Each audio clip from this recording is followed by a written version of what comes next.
Welcome to Mortality Matters, a podcast about conceptual issues in the philosophy of death and the meaning of life. I am your host, Matthew Jernberg.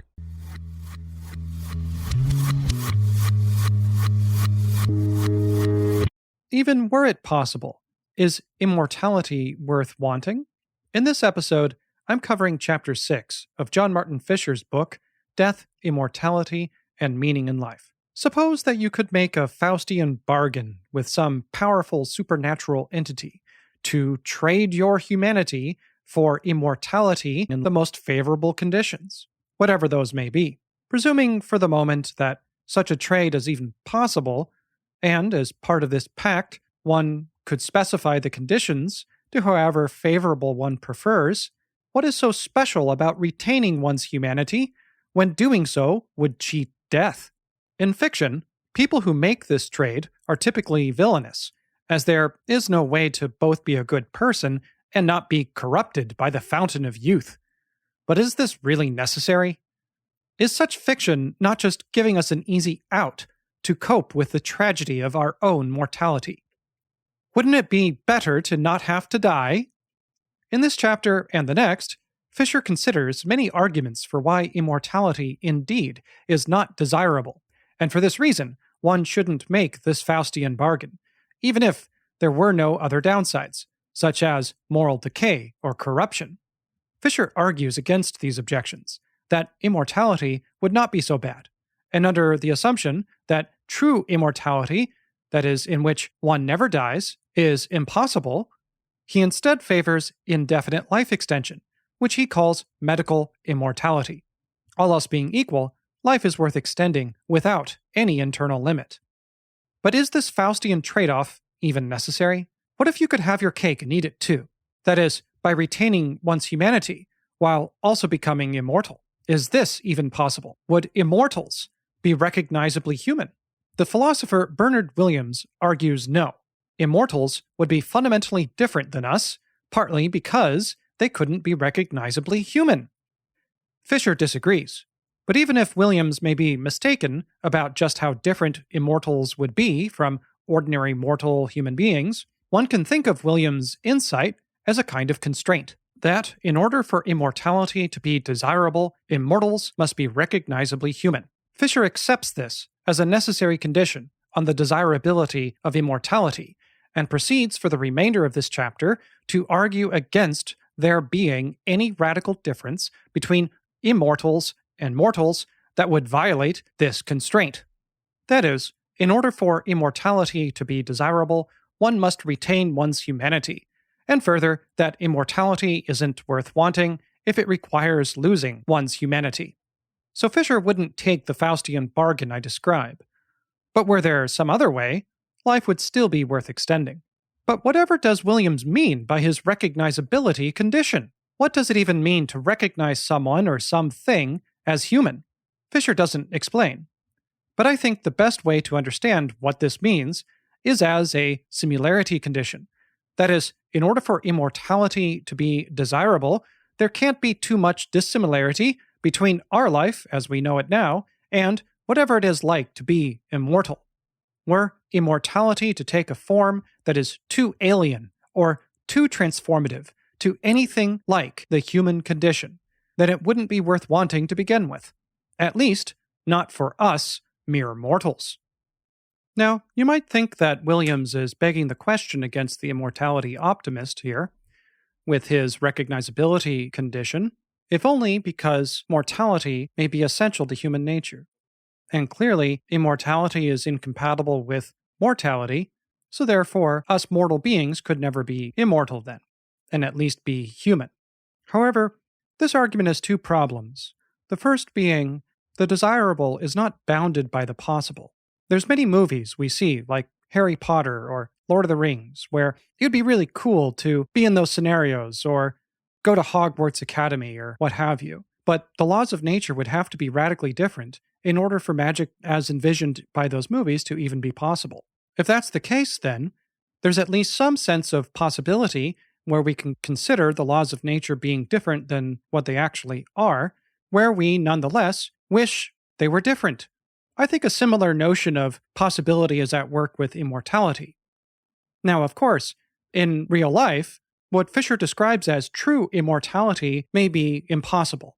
Nevertheless, as long as it would be better, were that to be the case, then I think it makes sense for it to be desirable, and even for us to want what is impossible. The second problem is that there doesn't seem to be anything special about being human, at least when it comes to radically extending our lives. So, for instance, were it possible to upload ourselves into a robot or into a non-local form of cloud storage or some other interesting sci-fi scenario, well, we would no longer be human in that scenario, but it would radically extend our lives, presuming that we could survive the transfer. Fischer brings up the movie Avatar, which seems to be a coherent story, but is one in which the main character transforms into an alien species of some kind. So, provided that you can survive the transformation, both of these scenarios potentially extend the life of the person, but into a non-human form. And the Na'vi may not be recognizably human, but, at least as portrayed in the movie, it seems to be a desirable way to live. And there's something good about it, perhaps even better than the life he left behind. I'm not sure how good life would be in the cloud, in a non-local form of existence, in some sort of computer simulation, presuming. Perhaps it would be better, I'm not really sure. But I think what matters in both of these scenarios is that you retain your personhood, which is what Fischer says. One problem, though, is Fischer more or less drops this condition hereafter, before examining arguments as to why immortals would be radically different than mortals, such that it would be unrecognizable, and so unrecognizable that it's not worth wanting to be immortal.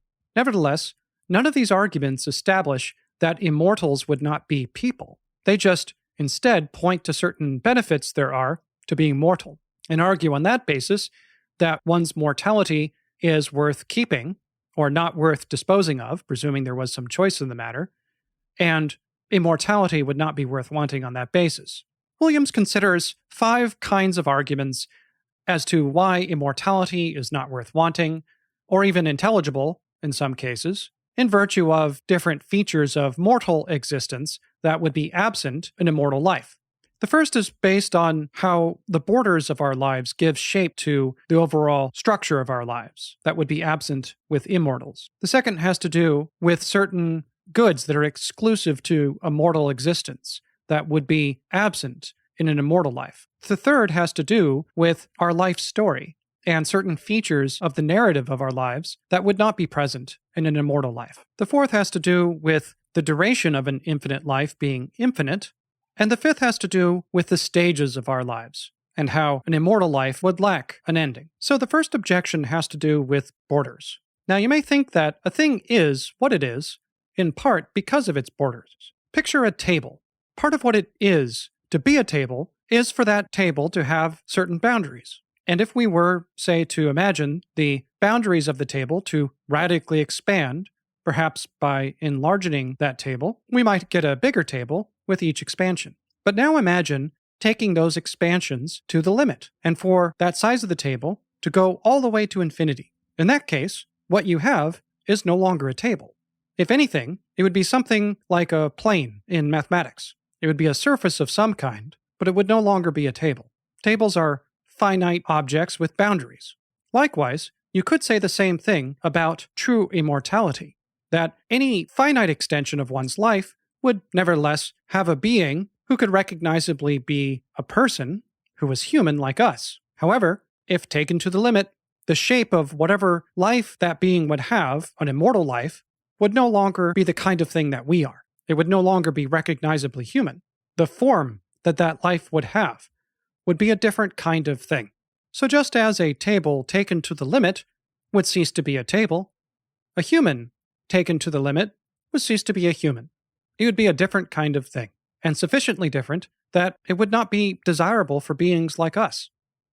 We would lose our humanity were we to make the trade of the Faustian bargain. This is sometimes described as the shapelessness objection, and Fischer cites philosopher Todd May, quote, "For humans, an immortal life would be shapeless. It would be without borders or contours. Its color would fade. An immortal life would be impossible to make my life, or your life, because it would drag on endlessly. It would, sooner or later, just be a string of events, lacking all form." End quote. So Fischer here plays a bit of a motte-and-bailey throughout this whole chapter when responding to these different objections, by at first bringing out the desirability of true immortality, and then when the objections are too strong for that, he walks it back a little bit, retreats to his motte, and instead describes, well, what about medical immortality? Which, if you ask me, is really not immortality worth its name, because what he means by that is simply a fountain of youth scenario where we do not age or die of any kind of natural causes, but what we're imagining in that scenario is just radical life extension. So it's not so much living forever, because given a sufficiently long period of time, even creatures who do not age would eventually die from other causes by the numbers alone. We may get hit by lightning or kill one another, or die from some other source of harm other than age-related disease. But I think that's not really immortality at all. I mean, clearly those beings are mortal beings who just live longer. So when we are debating whether immortality itself would be desirable, I think we should, of course, acknowledge Fischer's distinction between radical life extension versus immortality in itself, but first establish whether immortality is even worth wanting to begin with, and then, provided that that's impossible, what about any kind of life extension? And some of these objections apply not only to an impossible scenario of living forever, but even to a possible scenario of just radically extending our lives. Perhaps if aging were possible to cure, then in the future, once there are anti-aging treatments which would be sufficiently robust so as to permit indefinitely long life, some of these arguments would apply even against that, and saying that those anti-aging treatments would not be worth having. So in a scenario of what Fischer describes as medical immortality, but what I would describe as indefinite life extension, that life has a shape. It's not really any different than just our ordinary lives, just more so. So this shapelessness objection really should be understood as being against true immortality, where one lives forever and never dies. So earlier I made this analogy with a table. Fischer thinks that our lives are actually more analogous to an electrocardiogram, something that's two-dimensional. Because when we're talking about radical life extension, we're not expanding all borders of our lives. It doesn't change when we were born and make that earlier, right? It only extends the time of our death indefinitely far into the future, or perhaps infinitely far into the future, so as to eliminate it in the case of true immortality. And that has a definite kind of shape. It's not a finite shape, but to avoid begging the question against the optimist, something with infinite magnitudes still has a shape. Fischer also likens it to the natural numbers. These are the numbers like 1, 2, 3, 4, and so on, and they have a definite kind of form, you might call it, and they extend infinitely forward into the future. So the strength of this objection has to do with what kind of analogy would be best suited to think about the shape or the form of human life. And of course, if by human we simply substitute person into that, I doubt that May would reject that immortals would be persons. And so I think there's something about the notion of human nature where we think to be human is to be mortal, and that mortality is essential to our nature as humans. That may or may not be true, but it does beg the question against the optimist to build in the concept of mortality into our notion of what it is to be human, and then on that basis argue that immortality is so radically unlike what it is to be human that it's not even worth wanting. So if instead we think, well, are immortals persons? And as persons, do they live lives which have a definite form or shape? And the answer is clearly yes, they do. So there's really no objection to this. I think shapelessness ceases to be objectionable once one simply expands the examples one may use by analogy, thinking of natural numbers or electrocardiograms, instead of thinking of tables that cease to be tables when expanded to infinity. So on this objection, I think Fischer wins. The next series of objections has to do with certain goods that are unique to a mortal life that would be absent were we to be immortal. So mortality brings with it a kind of finitude that makes life scarce. And with scarcity comes value. In fact, the more scarce one's life is, in some ways, the value of one's life increases, if only because of this scarcity, or so the objection would go. However, there's no scarcity of quantity of life when it comes to an immortal existence, and so an immortal life would lose that value.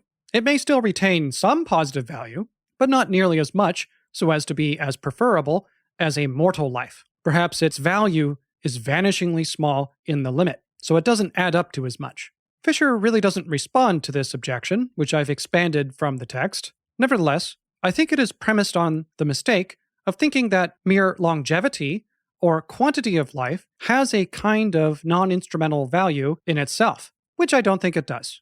I think it's smuggling in a notion of quality of life into the notion of quantity of life by suggesting that mere longevity has some non-zero value, some positive value, that would make life worth living. I don't think this is true. I think instead, we have certain quality of life considerations, such as being good people, being virtuous, having knowledge, or experiencing pleasure, or having our desires satisfied. There's many candidates of what makes life worth living. None of them are mere quantity of life considerations. Mere existence alone seems to be neutral. And whatever value mere existence has, it does have some value, but its value is only as good as it is useful.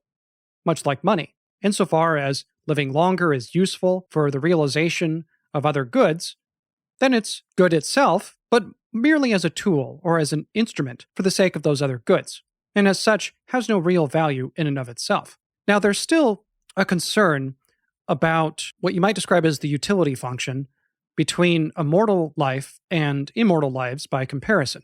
Presuming that goodness is even quantifiable, which I think is itself objectionable, or at least somewhat suspect, we nevertheless could think of different heuristics by which we could compare the lifetime value, if there is such a thing, of mortal lives with the lifetime value of immortal lives. Now, it seems, as long as we're comparing apples to apples, an immortal life would always be better.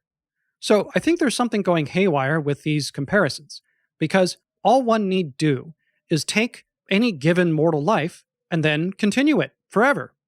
So as long as the tail is never sufficiently negative, if it remains overall net positive, no matter how positive that is, the lifetime well-being or the lifetime value of the immortal existence would be strictly better than the lifetime value of mortal existence. So as long as we're engaging in a fair apples-to-apples comparison, for every mortal life, there could be a counterpart, an immortal life, which would be at least as valuable as the mortal life, and then some. And of course, if the kinds of immortality we're envisioning is not like being tortured in hell for eternity, but rather a favorable condition, then for any mortal life, there exists some possible immortal life which is strictly better than it. And as such, at least those lives would be desirable, and in fact, preferable to its mortal counterpart. So I don't think this argument works at all. I think it only works either by not comparing apples to apples, mortal to immortal lives, so there's something unsuitable about the basis of the comparison, or alternatively, by only imagining an immortal counterpart where the extension of one's mortal into immortal life would go sufficiently negative to make the immortal life less preferable. But that's unnecessary. It's not as if the only possible way to be immortal were to be in hell and being tortured for eternity, presuming any of this is possible to begin with. And I think, in the widest, most unrestricted sense of possibility, I think that's right, all of these are possible. Or at least some things are possible, whether other things may not be. But we can imagine something like the show The Good Place, where one continues in some alternative dimension in a form that looks very quite similar to our ordinary human-like existence, except without decay or without other features that the laws of nature constrain us by. One need not imagine hell to be immortal. So I don't think that argument really works at all, the argument based on scarcity of comparisons. However, there may be other certain goods, like loving relationships or friendships, certain personal projects, or even certain moral virtues like courage, which require us to be mortal. It requires that there be some vulnerability to death that we have in order for us to enjoy or benefit from these sources of well-being in our lives. However, one must consider the counterpart to this. So, supposing we're imagining the most favorable immortality scenario we could imagine, why can't immortals have friendships or be in love affairs or pursue certain projects like playing a piano or writing a book? Why can't immortal beings be courageous? Fischer concedes that immortal beings couldn't be courageous in their confrontations with the possibility of death, because if they were truly immortal, then for them, death would not be possible. But there are many other ways to be courageous than just death, and Fischer makes this point quite convincingly. Whereas these immortality pessimists, at best as represented in Fischer's book, only have metaphors like death being a kind of ubiquitous background noise that is ever present and we are somewhat aware of, which makes these other goods possible to enjoy.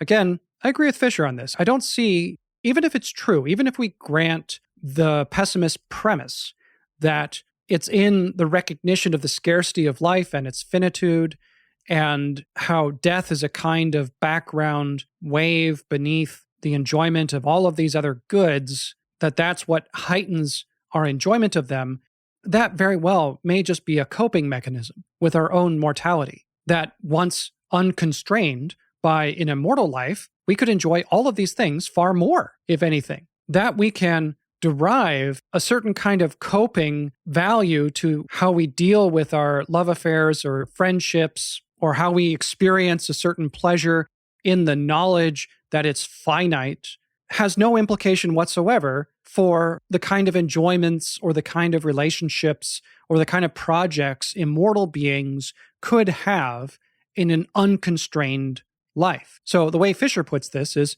well, how does just adding more time remove any of these enjoyments? You may not be able to enjoy them in quite the same way. They're not going to be as scarce as they otherwise would be in a mortal life. But so far, there's no reason to think that an unconstrained immortal life could not have all of the same features that mortal lives have. So this opens an interesting question to me, because it seems as if Fischer does not think there's any unique benefits to being mortal, right? That mortality is a circumstance of our condition, which is bad for us because death is bad for us. And it would be better if we were to be immortal. And this is why immortality is not only not bad, it's actually good, at least instrumentally. So the question I might have for someone like Fischer is, are there any goods that can only be enjoyed by mortals? Sometimes they're called mortality benefits. It still remains an open question. Even if there were certain benefits to being mortal, there would still be the open question as to whether those benefits would outweigh the harm of death. Because when we're doing these comparisons, we can't just only look at one side of the ledger here in order to have a fair comparison. If you are presented with a Faustian bargain and you think there are certain benefits that can only be enjoyed in a mortal life, are those worth dying for? That's the question that these authors seem to avoid. They avoid the comparisons with the harm of death, by which we can assess whether, on balance, it would be worth dying for in order to enjoy these benefits. And given that it seems quite implausible that if there were such beings, how they just couldn't have friendships or they couldn't be in love, I don't see any reason to believe that. I don't see any reason to believe that an immortal couldn't write a novel or a poem or couldn't engage in just about any project that a mortal could engage in. So in order to make this argument, the pessimist would have to argue that there are certain benefits that are exclusive to a mortal existence, and on that basis, further argue, they have to first argue that point, and the second point they have to argue is that the value of those mortality benefits outweighs the harm of death, presuming that it is a harm. So that may be one way to go. They could just deny that death is harmful. So if Fischer is right, then there are no exclusively mortal goods that could not also be enjoyed in a truly immortal life. Now, the structure of Fischer's argument doesn't quite work so well because he continues to play the motte-and-bailey game between the distinction between true immortality and medical immortality by responding to many of these objections by suggesting that by adding more time, one could still enjoy these benefits. But the best that gives you is indefinite life extension. It does not give you true immortality. So the question is, are any of these goods excluded from a truly immortal life? And I don't see any reason to believe that they are. And the last objection in this section has to do with meaning in life. So if being fraught with certain challenges like death anxiety or the acknowledgement of one's own finitude is necessary for life to be meaningful, and an immortal life would lack these challenges or this death anxiety, then you might think that an immortal life would not be meaningful. However, the problem with this argument is it's based on almost this Becker-like notion that death anxiety is at the root of all of the challenges of life that make life meaningful, that there's some struggle to a mortal existence or an immortal life that is rooted in fear of death or the finitude of life and the reality of death itself. Fischer rejects that premise, instead thinking that there's no radical difference here between immortals and mortals so as to validate this argument. Instead, an immortal life can be just as meaningful. Perhaps the sources of meaning would be slightly different. For instance, an immortal would not be able to have a more meaningful life in virtue of his finitude or in virtue of his mortality, but there's other sources of meaning than just that. In fact, loving relationships, friendships, personal projects, and moral virtue could all be sources of meaning that would not require death. So the third set of objections has to do with the notion of a life narrative or a life story. So think, for instance, if an omniscient person were to write a biography of your life, that would be a kind of life story that would be complete. That story would have a certain narrative structure. It would have a beginning, a middle, and an end, and in that regard would be different than just a mere chronicle. That is to say, it is a mere accounting or recounting of the events that occurs. And the difference between a mere accounting for events and something with a narrative is that narratives have a kind of structure, they have a kind of engagement with our emotions, they have a kind of meaning to them, which is not reducible to the individual moments that make up our lives, but they have a kind of non-reductive meaning where the whole of the story means something more than just the individual parts that compose it. And furthermore, narratives have arcs in which prior events acquire new meanings in virtue of future things that occur. So, for instance, say your hard work is vindicated by a subsequent success like admission to graduate school, then those past events would have a bit of a different meaning than if all the medical schools rejected you. And then your hard work would not be vindicated, as it would result in failure. And you might look back in hindsight and realize that you wasted your time. Now, in this section, Fischer is more or less responding and adopting some of the views of David Velleman from his very influential essay on narrative explanation. However, in Fischer's rendition, I'm not sure he quite gets Velleman right, because I don't think that the meaning of past events actually changes. If we were to think about the reevaluation of the past and our ability to do that, that more or less isn't about the past, it's about us. We acquire a new outlook on our past when we get more information that puts it into context, right? The evaluative properties of the past don't change, rather our outlook about the past changes, and it changes in the present. So there's no time travel involved. The past is fixed. The past cannot be changed. It's not as if the evaluative qualities of what a certain past event, like studying hard for a biology test or a biochemistry test or something, that doesn't change from being a waste of time to being a good use of time once one's admission is granted to a certain medical school in the future. Rather, I think the better way of thinking about that is that the evaluative profile of those past events of hard work extends into the future. So it's not as if the past changes, it's rather that it's a process that is yet to be completed, and it's completed upon one's admission to graduate school in the present, or one's failure. So even if the individual sessions of study are discrete events which occurred in the past, what they mean and what I call their evaluative profile is something that extends over time up into the present, much like a marathon. It's like you're running a very long marathon when you're studying as a pre-med to try to get into medical school.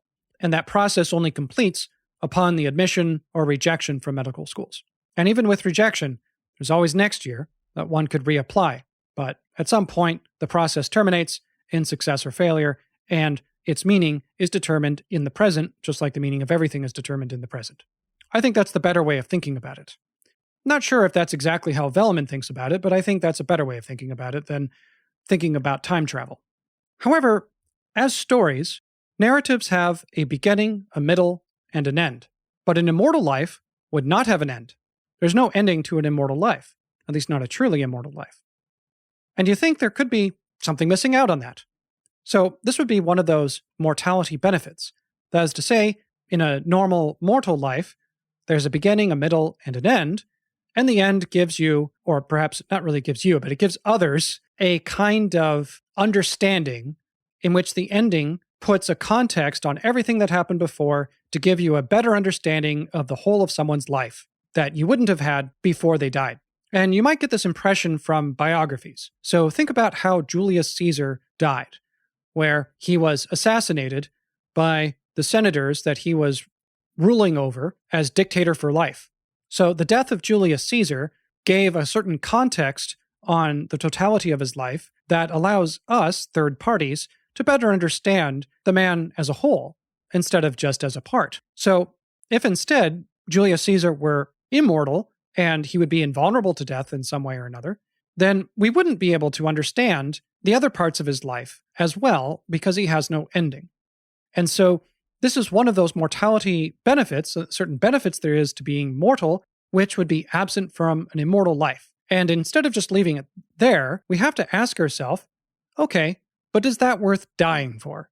It could very well be true. And I think Fischer concedes this point as well, that immortal lives would lack this interesting feature. They have no end. And if you were to write a story about an immortal, it would be a never-ending story. And in virtue of being never-ending, it would lack a certain kind of narrative cohesion that mortal lives have.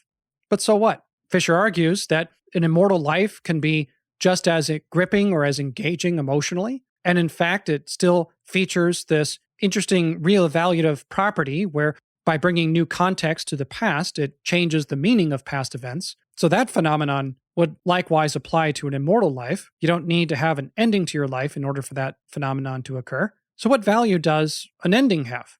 Does that value outweigh death itself? I don't think it does.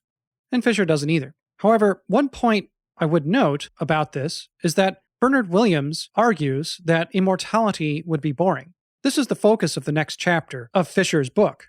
But if Williams is right and immortal lives would be boring, then likewise, a story about an immortal life, as long as it's accurately reflecting the entirety of that life, would be similarly boring and tedious. And so, it would not be emotionally engaging in a way that mortal lives would be, and that Velleman points out about the value of certain life narratives. However, there's two problems with this objection. The first is that there can be interesting stories about characters who are themselves bored. Think about the character Eeyore from Winnie the Pooh. He's an interesting character, but he seems to be bored much of the time. And similarly, Williams cites a play by Janacek in his essay on the Macropulis case, in which there is an immortal character who herself is quite bored with ennui, and yet the play is interesting enough to watch, so the fact that an immortal would himself or herself be bored doesn't imply that the life story would be boring. The second problem is, who counts? And this is also a problem, I think, for Velleman as well. So, when evaluating one's life story, from whom's perspective are we doing the evaluation? And this comes up with the play. So, if we're adopting the perspective of the immortal being when evaluating one's life as a whole, one's immortal life as a whole, then yes, it is quite boring. But when adopting the perspective of the audience, the story of an immortal having anxiety about whether to continue her immortality is quite interesting and not so boring. So, this isn't so much an objection to this argument insofar as it is a question of clarification as to identify from whose perspective are we making these evaluations about one's life as a whole. Whose emotions count when we're saying that a certain life story engages the emotions? It's not altogether clear who we're talking about. It's more or less described in the abstract about whether a certain story is emotionally gripping. But of course, when authors, especially fictional authors, write stories, they always have a demographic and some public in mind as their readership. And in fact, different genres of writing are sometimes individuated by which demographics they're appealing to, whether it's young adult or middle-aged women or likewise. So it's not altogether clear whose perspective predominates. But it seems to matter in order to assess whether a life story is sufficiently emotionally engaging as to be not too dissimilar from our ordinary mortal lives, so as to render immortality desirable.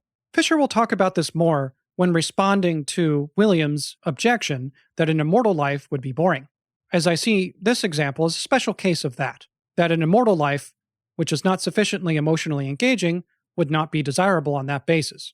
So, however Fischer responds to the tedium objection would be likewise the best way to respond to this objection, that immortal life would not be emotionally engaging. So the fourth objection has to do with conceiving of an infinite life. So Fischer quotes philosopher Michael Burley. There is nothing that could count as an infinite series that has reached its completion. For an infinite series is precisely a series that never reaches a point of completion. It just goes on and on forever. So if one agrees that a necessary condition of being able to assess the desirability of a life is that the life can be conceivable as a whole, then it looks as though such an assessment cannot be made in the case of a putative immortal life. End quote. So there are at least two problems with this argument. The first problem that Fischer does not identify, but I would object, is that it does not seem to be giving us a reason to believe that immortality is itself undesirable, or that a mortal life is preferable to an immortal life. Instead, it's giving us a reason to think that we cannot assess this claim, a reason to perhaps be agnostic about the question. But agnosticism in this regard simply does not answer the question as to whether mortality is preferable to immortality or not. Nevertheless, Fischer seems to extrapolate from this quote the conclusion that immortality is not desirable, and likewise, mortality is more preferable. But it is a kind of argument for agnosticism, I think, and so in that regard, I think Fischer misreads Burley. Nevertheless, Fischer rightly identifies that this objection is falsely premised on the notion that one must conceive of something as a whole to be able to assess other properties that it has. But we don't employ this same standard when thinking about natural numbers. How do we conceive of the whole of the natural numbers? These are the numbers like 1, 2, 3, 4, and so on. Of course, I have to say, and so on, because there's infinitely many of them. I would not be able to finish the count. Nevertheless, Fischer is right that we think of these numbers recursively. We say, okay, well, 1 is a natural number, and for any natural number, plus 1 is itself a natural number, and so that's how we think of all the natural numbers. And that's why I'm able to generate the number 2 or the number 3, and so on, because 2 is just the next number after 1. It's just 1 plus 1, and then so on for all the others. And likewise, Fischer argues that we can conceive of an immortal life in thinking in terms of the days, say, where an immortal life is just like a mortal life, but more so. For any day of a life, there's the next day, day plus 1. And I think that analogy between the continuation of an immortal existence into infinity and the continuation of the natural numbers into infinity would be analogous. So unless there's some special reason to think that we must conceive of something as a whole, say extensionally, by thinking about the entirety of the extension of the set of natural numbers in order to assess whether an immortal life is desirable or preferable to a mortal life, then I think of thinking of it recursively is much better. And that's how we do. I mean, I put it using the jargon of recursion, but when we think about what it would be like to be an immortal, we basically just think about what it's like to be mortal and extend it and just say, and it's like this and so on, just like I say with the numbers. So I don't think that Fischer's analogy is inappropriate here. I actually think it works quite well. So the fifth and last kind of objection has to do with stages and says that, well, in ordinary mortal life, we have different stages of life. You have your childhood, you have your adulthood, and then you have the elderly years in which we deteriorate and eventually die. However, an immortal life would lack the stages that characterize ordinary human life, and thus an immortal life would not be recognizably human, says Fischer, as he's extrapolating this objection from philosopher Samuel Scheffler. I think it is a bit uncharitable to read Scheffler in this fashion, if only because the context that Fischer was talking about has to do with how we can accommodate ourselves to our own mortality. And as a simple matter of practical rationality, we do have to fit our goals and whatever goods we are able to realize in our life into the stages of our life. So, for instance, at 39 years of age, it is a bit late for me to aspire to go into the Olympics, say with swimming or something. Now, that may have been an unrealistic goal even when I was young, if only because of my talents or capabilities. But that was a little bit less certain when I was young. At this point, I could be much more confident that just in virtue of my age, this was no longer a realistic goal. And I think we engage in all sorts of adjustments to our goals and our projects so as to fit them into a mortal life. And there's something irrational about attempting to pursue long-term projects beyond the amount of time we're reasonably expected to have. However, the problem with this style of objection is it completely misses the point about immortality. So just because we have to cope with the finitude of our own existence as mortals, this tells us nothing about what it would be like in an unconstrained scenario where we're no longer mortal, but immortal. Is there something especially important about having the end stage of one's life? Again, whatever reasons applied to the notion of a narrative ending likewise apply to the notion of the end stage of life. Yes, immortals don't have an end stage of life because their lives are endless. So what? Why is that a bad thing? And in fact, why is that so bad that the absence of an ending is worse than death? Why is it better to be mortal and die than to be immortal without dying? This comparative question is just not present in any of these authors. I looked through some of the primary sources. I wasn't able to find these kinds of comparisons with Velleman or in Scheffler either. Perhaps they do have an answer to this question. I just don't know what that is. But insofar as we extrapolate what they say to try to form arguments as to why mortality is preferable to immortality, the structure of all of these arguments seems to be that they identify something good about being mortal and then leave it at that, as if this good thing is worth dying for. And of course, it never is. So as soon as we start thinking about the comparisons, but is it worth dying for? We just ask that question for every single one of these goods. Is that so good that it's worth dying for? Is that so good that it's worth dying for? None of these compare. And so immortality just wins by default, especially with some of the more crucial goods like a loving relationship or a moral virtue. It might be less clear that if we really had to give up these elements of our humanity in order to be immortal, of course, maybe it's better to die and have a true love affair with moral virtue and excellence and other things than it would be to have none of those things and just continue on. There would be nothing worth living for or something. But that trade-off is not a necessary requirement. It's not as if immortals could never be in love or immortals couldn't be virtuous. There's no good reason to think they couldn't. And so, is it worth dying for? If there's no difference, then the answer is clearly no. And regarding the stages argument, how we have to fit our projects into the stages of our life. Now, of course, as mortal beings, we do have to cope. We do have to do this as a matter of practical rationality. However, were we to become immortal, that would no longer be required. So Fischer likens it to the seasons of the year: fall, winter, spring, summer. So in the course of our ordinary lives, we have our childhood, we have our young adulthood, we have our middle-aged, we have our elderly years, and so on. These are like the seasons of the year. We might call it spring, summer, fall, winter, right? That might be the procession of the seasons that would be roughly analogous to the stages of our lives, where it ends with winter. However, living an immortal life might be something like Southern California, where you just have one long season, which is the summer. And it can seem strange, you might have to get used to it, but it seems better. There's a reason why so many people move to Los Angeles for the weather. And that's a conceivable and coherent scenario. And there doesn't seem to be any good reason to think that it's worse.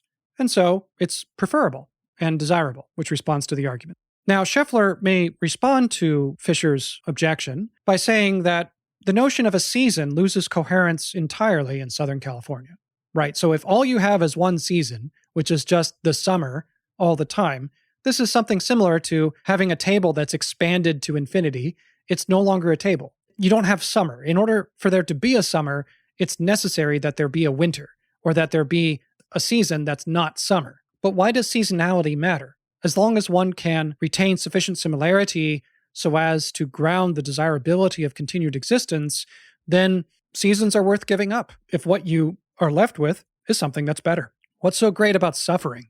Suffering the coldness of winter or other sorts of things. There doesn't seem to be any reason to prefer a mortal life to an immortal life in this scenario, provided that there was options. So if anything in this chapter, I think Fischer has underestimated some of the benefits to being mortal, arguing that immortal lives are very much in parallel with mortal lives.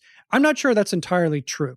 However, I think his conclusion that immortality is preferable to mortality still applies, because however different a mortal life is, it's never worth dying for by comparison to an immortal life. The only exclusively mortal benefits I could think of which come close to being worth dying for would be moral virtue or loving relationships. But at least for both of those, there's no reason to believe that immortals couldn't be in love or couldn't be virtuous.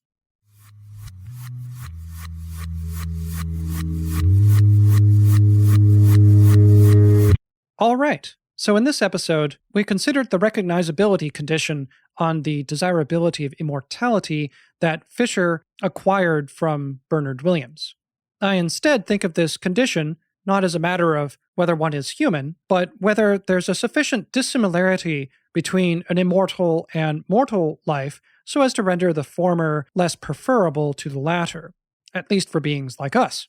In order to motivate this conclusion, we considered 5 different kinds of objections to mortality that instead pick out some sort of benefit to what it is to be immortal. They describe certain benefits to our finitude, to having the inevitability of our own death, and argue on that basis that it's not so bad to be mortal. Unfortunately, they all make the mistake of not doing an adequate comparison between a mortal life and an immortal life, such that whatever benefits there are to mortality, that they are worth dying for. Likewise, if Fischer is correct, then all of these benefits can be enjoyed in an immortal life as well.